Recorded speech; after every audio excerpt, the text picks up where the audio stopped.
ভগবান শ্রীকৃষ্ণ অর্জুনকে তার বিশ্বরূপ দর্শন করাচ্ছেন।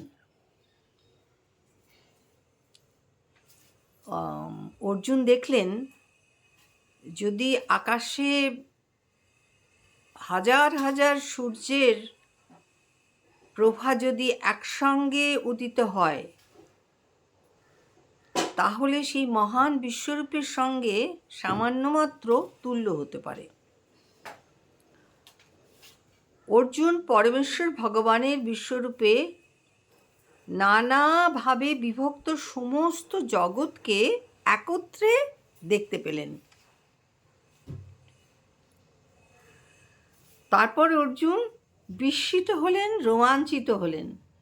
অবনত মস্তকে ভগবানকে প্রণাম করে করজোড়ে বলতে লাগলেন।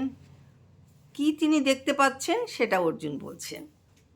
হে দেব, তোমার দেহে দেবতাদের, বিভিন্ন প্রাণীদের, কমলাসনে স্থিত ব্রহ্মা, শিব, ঋষিদের এবং দিব্য সর্পদের দেখছি। তোমার দেহে অনেক বাহু, উদর, মুখ এবং সর্বত্র অনন্ত রূপ দেখছি। আমি তোমার আদি মধ্য অন্ত কিছুই দেখতে পাচ্ছি না। কিরীটি শোভিত, গদা ও চক্রধারী, সর্বদীপ্তিমান তেজঃপুঞ্জ স্বরূপ, দুর্নিরীক্ষ প্রদীপ্ত অগ্নি ও সূর্যের মতো প্রভা বিশিষ্ট এবং অপ্রমেয় স্বরূপ তোমাকে আমি সর্বত্রই দেখতে পাচ্ছি। তুমি পরম ব্রহ্ম এবং একমাত্র জ্ঞাতব্য। তুমি বিশ্বের পরম আশ্রয়। তুমি অব্যয়, সনাতন ধর্মের রক্ষক ও সনাতন পরম পুরুষ।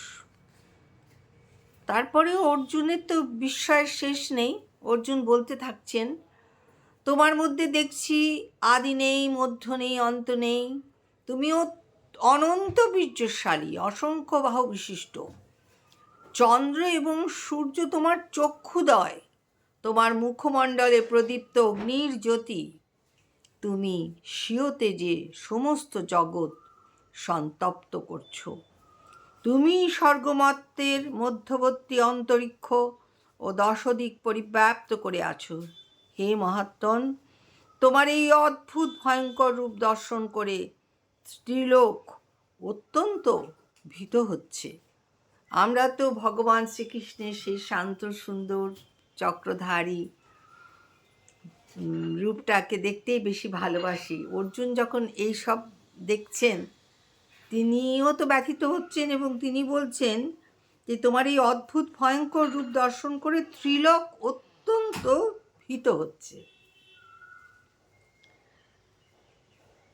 এখানেই শেষ নয়, আরও আছে।